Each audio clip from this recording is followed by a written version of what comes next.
Hey, welcome to Calm in the Center of the Storm. I'm Marcia Grace, your Calm Creativity Connector. Welcome Friday. Fridays feel different now, don't they? They feel a little bit different these days. Kind of one day sort of rolls into the other. I don't know, that's kind of how I feel. But no, I think Friday still has a little bit of a cachet to it. It is the end of the week, and we look forward to doing something a little different on the weekend, perhaps. I hope so. Something fun. So today, we've been talking about stimulating our spirit for the last few weeks, and today we are going to continue that conversation, talking about how stimulating our spirit brings peace to our mind. And so there's a lot to be said about that. But I'm going to do something a little different today. But first, I just want to say that, there is a way for you to view your experiences and your thoughts differently so that you can negotiate through the difficulties that you perceive in your life, especially in these times. In your business, with your families, and so forth, by shifting your thoughts from concern about the things going on outside to what's going on inside of you.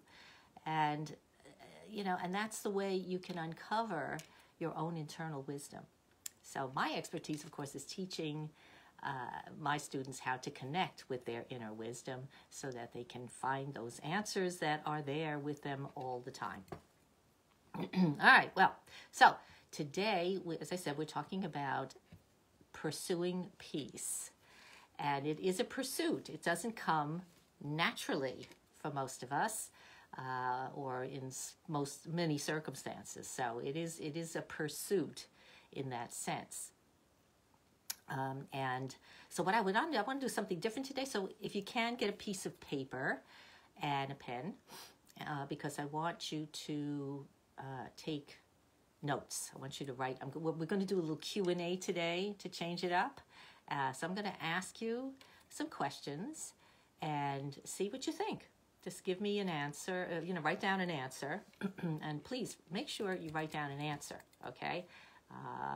And I'll give you a moment or two to think of an answer. And then we'll, talk about it. Okay, so A Course in Miracles, which is my spiritual discipline, says about peace. It says, we say we want peace, but to say that is nothing, but to really mean it is everything. And meaning it does, it's not just word, you're not just doing lip service to a concept, but actually engendering that peace in your life. So that's what the kind of questions we're going to talk about right now. So the first question I want to ask you is, do you reserve judgment when you're talking to someone, when you have in a conversation, what have you? Do you reserve judgment of that person, someone you perhaps have met for the first time, and listen to others who have a different opinion? Are you willing? Can you do that? Do you do that? So write down your answer. I'll give you a moment or two to think about it. And be honest. Again, this is not about finding fault with yourself, okay? This is about exploration, okay? Inner exploration. Because if you don't know yourself, you can't really make changes that may be necessary or applaud the things about yourself that are really working well. So this is not about feeling guilty about anything, but just being honest with what the truth of the matter is for yourself. Okay, so are you able to reserve judgment when speaking to someone who has a difference of opinion? All right. Or do you tend to, make a very quick snap decision about who this person is and then kind of shut down and not continue listening to what the person is saying? All right, so that, I think, needs to really be paid attention to in your dealings with other people. All right, second question. Are you clear on your core values? What you believe is true for yourself and how you interact in the world. So are you clear on your core values? So write down your answer. Do you know what they are? And maybe you want to write down a couple of them. That would be great. I'll give you a minute.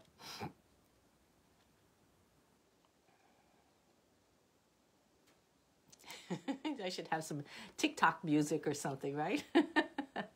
All right. Of course, the obverse of that is that we are conflicted about our core values, where, we say one thing and then we do another. Of course, St. Paul said that. He said he complained about that within himself. He was willing to admit it. He says, I say one thing and then I do something else. And I'm sure we find ourselves doing that. And again, the thing is not to say, oh, I never do that, or I should never do that. That's not the point here. The point is, can you notice that you do that, and then can you make a decision to change your mind when you catch it? Okay, so that's what you want to address here. So I think probably all of us would have some reservation about our core values, that we keep them. We keep a constant commitment to them because it's all too easy in the course of conversation to say someone, oh, sure, I'll do that or whatever. And then maybe you don't follow through and so forth. So, okay. Next question. Let me look at my questions here. Okay. Are you committed to a cause that benefits the needy, whoever those needy may be? And again, the needy isn't necessarily poor people living in the streets. They could be people who are needy, who need your service, who need your expertise, whatever that is. Are you serving your community that needs what you have to offer? So that's what I mean by needy. Are you doing that?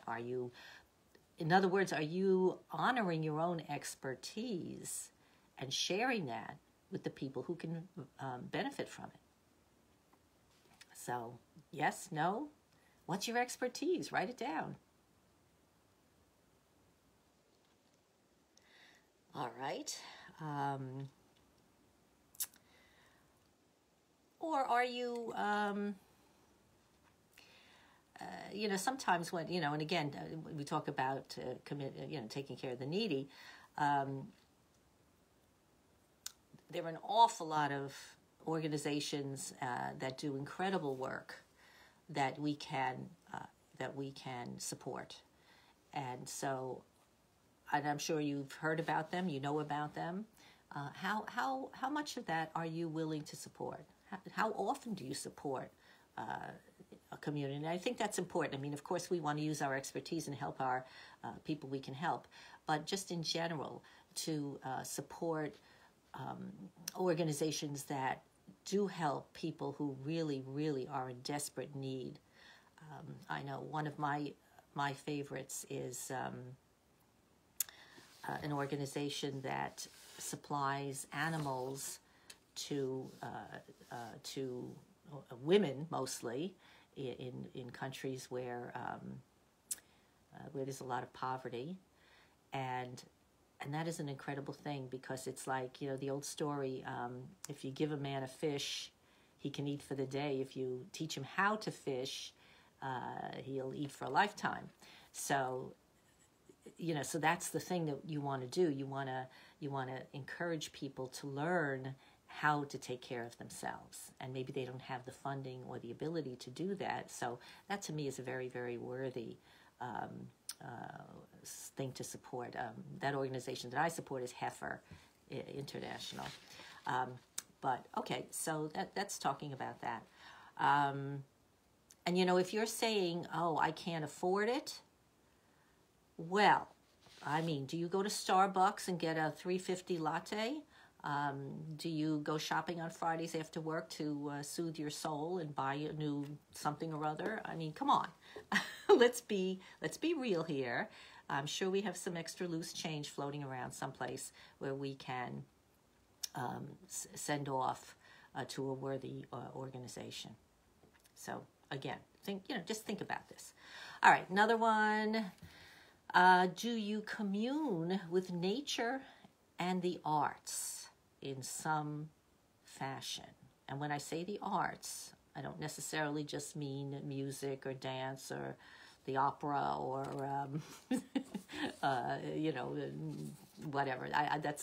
The arts include the ancient arts of animal husbandry, of carpentry, of gardening, of because those are all they all necessitate creativity and are wonderful, wonderful artistic endeavors. Everybody's garden is different, right? You go to, if you went to my garden, you'd see one thing. If you went to somebody else's garden, it'd be something totally different. And yet there were living, breathing plants there that are having a good time and surviving nicely. So that's if you're a good gardener, of course. So, all right. So, but again, that's where peace comes. Peace comes when we allow ourselves to enjoy, to have to be in tune with nature, with things that are beautiful, with things that are living. Right. That's where peace is. Peace is in those experiences. All right. Next one. Question, write this down. Do you take care of your body by eating healthy foods and getting regular exercise? Write it down, yes or no. Because again, you can't be peaceful if your body isn't feeling good. And if you're not supplying good nutrition, and, it's so easy to say, oh, I know I should eat well. This is getting back to our core values, right? I know I should eat well, and of course I'd make an effort. But do you find yourself stopping at the local McDonald's on the way home from work because it's just easier?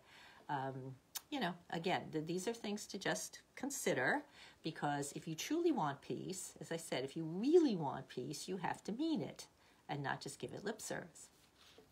All right, next one. Do you have hope? Do you have a positive outlook on life? Write it down, yes or no. And be honest now, because negativity is the opposite of peace. You can't be peaceful and complaining and worried all the time. There's no peace in that. So stimulating your spirit is going to help you to develop a positive nature, a sense of hope in life, even in the darkest of times. Even in the darkest of times, like you may feel we're experiencing now, whatever your opinions about what's going on. It is a very shifting sands kind of time right now. So. But there's hope. I always have hope, even though when I hear so-called negative things or scary statements or what have you, it's just my nature now is to focus on the light rather than the dark. All right, next question. Do you accept death as part of life? In other words, are you willing to recognize that nothing stays the same forever here in this world? And that could be a good thing, right? Because if you're suffering, that's not going to last forever, right? Something will happen, or hopefully you'll find an answer. If you're listening to your inner guidance, you will find an answer to your problem, and the suffering will end. And of course, that works the other way around. You're having a great time doing something, or you're having a wonderful project at work, and it's just going along fantastic. And then it comes to an end. It ends, right? So, and I mentioned the death part because recently I was talking to someone who's been mourning a loss. And today, we're losing a lot of people, really, unfortunately. And so there's a lot of loss. And there's, as Elizabeth Kubler-Ross said, there are steps in the mourning process. There are steps in the process of mourning, and we need to go through them. And never would I say, oh, you shouldn't mourn. Of course, you have to mourn the loss of a loved one. That's essential also to our well-being. But there does come a time when that mourning needs to end, so you can get on with your life and get on with sharing who you are with the living, with people all around you. I heard there's one, I think it's a Jodi Picoult story that I read, and it's about elephants, and about this a group that rescues elephants. And one of the stories that in the book was a story about what happens if a mother elephant loses a calf, if it dies for some reason. And what it said was that she will stand over the body of her dead infant and mourn, and maybe cover it up. I think she covers it up, and she'll stand there and mourn and do whatever elephants do in mourning. I'm not quite I don't remember what she said, but she'll stand there for 24 hours. 24 hours in a constant state of mourning, and then she moves on. She moves on. Now, I'm not suggesting we should just mourn for 24 hours. That's not what I'm saying. But the point is, it comes to an end, and she goes on with her life, right? Because there are others who need her. There are others who need you, even if you've lost someone very close to you.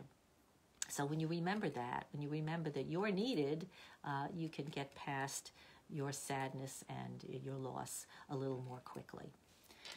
All right. And then again, the one that I say all the time is, do you spend quiet time every day in what I call meditative contemplation? Write it down, yes or no. Do you spend some quiet time every day? Mostly every day, of course. There could be a day when you can't, but because, again, peace is an accumulated characteristic in our minds. It's something that we develop by focusing on it, by doing all the things, as we've just mentioned, all these different things, doing all these things that allow us to get to a place of peace. Peace doesn't just happen. It's something we choose. So you can only choose peace by being in a preparatory way to accept it. So if you're anxious, if you're worried, if you're hyperventilating over some issue, there's no peace there, right? There's no peace. So you will not accept it. You will not allow it into your consciousness. So it's really important that you prepare yourself for peace. Yeah, peace takes preparation, and that's what that morning quiet time will do for you. I have said this before, and I'll say it again. I absolutely would miss my morning quiet time if for some reason I couldn't spend that time. It would really, really be something I would miss terribly, because to me it just sets me up for the day so that I can feel good. I can feel wanted and needed and peaceful and prepared. So, if you said no, that you don't, again, these are things that, again, it's not about feeling guilty that you don't do them, but to say, now I see that there are things that I can do to encourage peace in my life. And so please allow yourself these answers, to let them sink in and see, you're not going to do everything all at once, okay? Don't try to do everything on this list and get it done instantaneously. Take one thing and work on it. A good habit takes, what? They say at least, 20 odd days or probably more to really let it settle in and stay with you.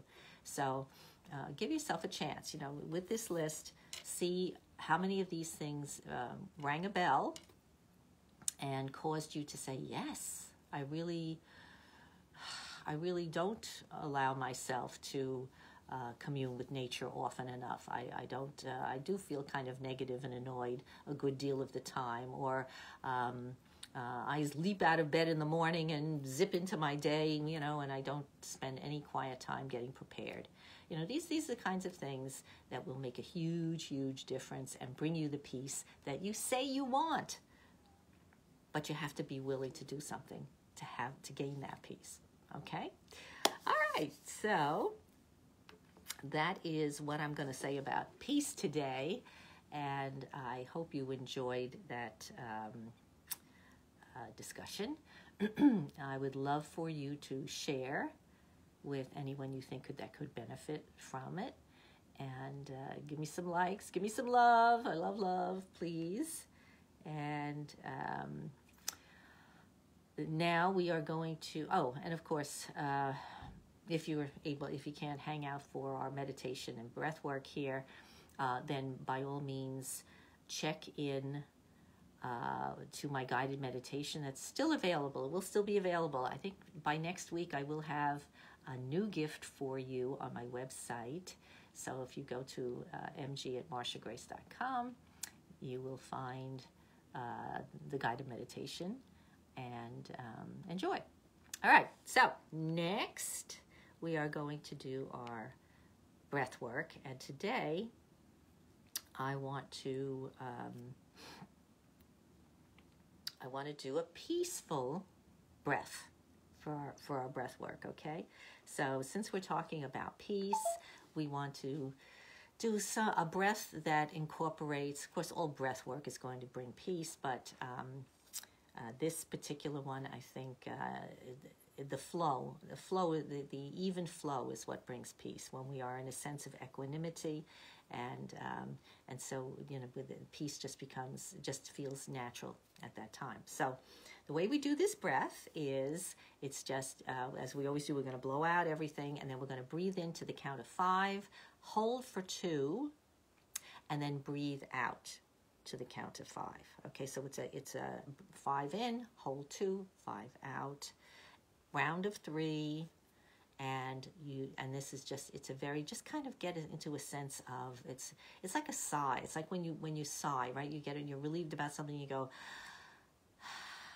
right? That's really kind of the same thing. We're only going to extend it out a little bit longer.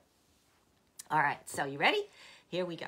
All right, so blow out, and then begin that in breath. 2, 3, 4, 5. Hold 1, 2. Release 2, 3, 4, 5. Breathe in 2, 3, 4, 5. Hold 1, 2. Release 2, 3, 4, 5. One more time. Breathing in 2, 3, 4, 5. Hold 1, 2. Release 2, 3, 4, 5. And now, just let that piece of that breath, let it settle in.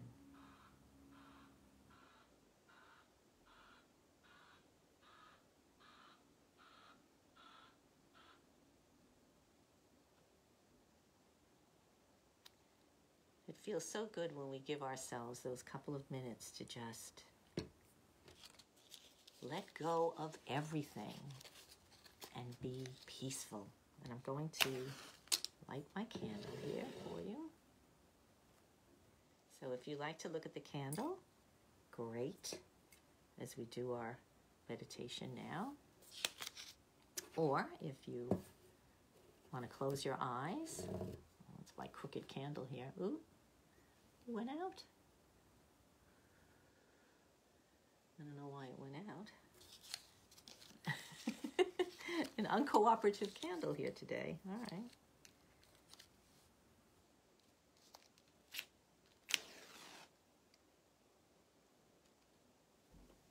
All right. There go. All right. So, with eyes closed or looking at the candle flame, and just feeling the relaxation of this moment, the quiet, the stillness.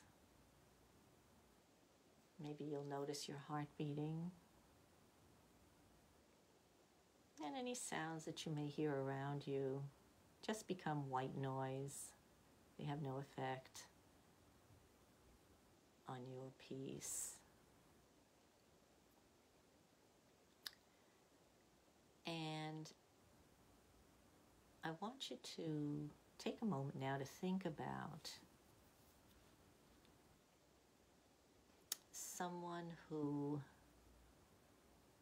could be a business colleague, it could be a relative, family member. Think about some conversation that you may have had recently where you might have agreed to do something for that person. And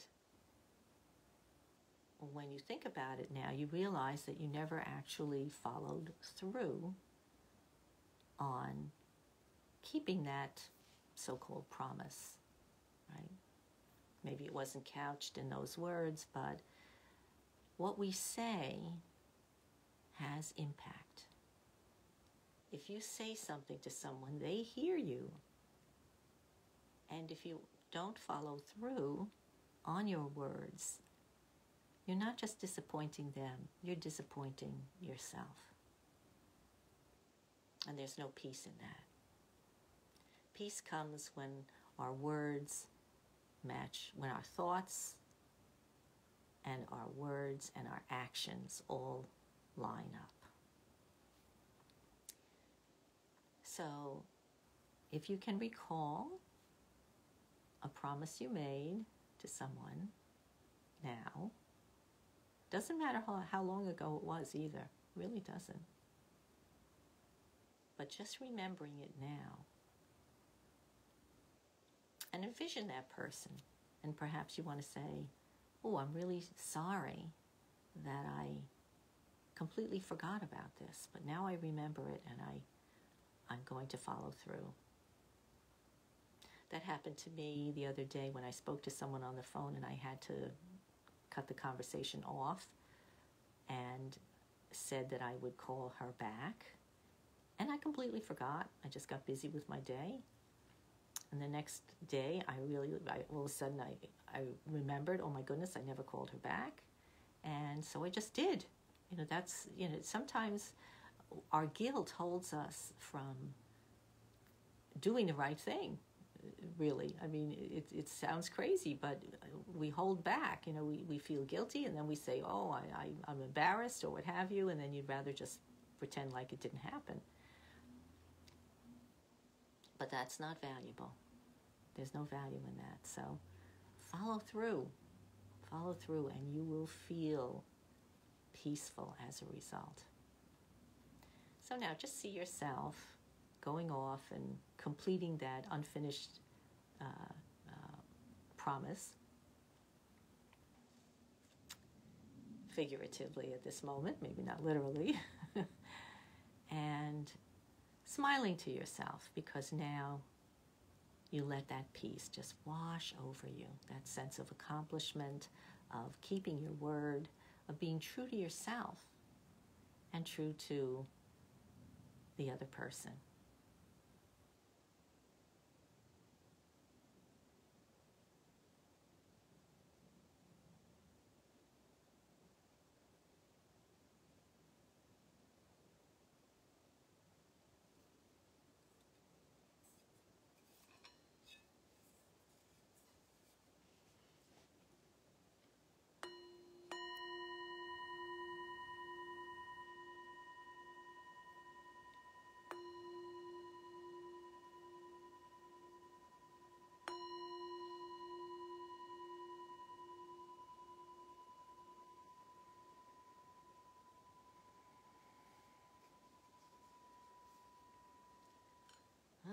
right, so coming back now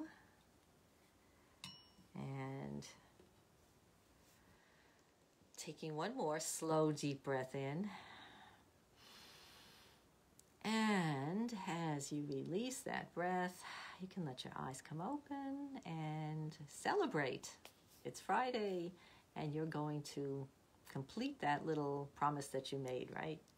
Okay. All right, well, so if you enjoyed what we did together today, please, as I say, share it, give me a like, and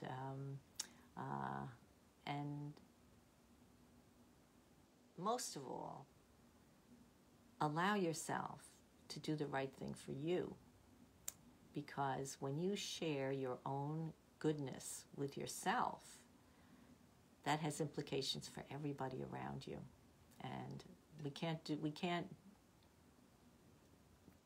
do enough good things for ourselves without it affecting other people around us. And I don't mean that in a selfish way. I mean that in a way that says, I'm worthy. I'm worthy of being peaceful and happy and relaxed. And when I'm feeling that, it's just going to exude from you, and you will share it with other people. So go out, have a wonderful, peaceful day and a peaceful weekend until I see you again. And remember, everything begins with a thought. So keep those thoughts light and peaceful. Bye-bye.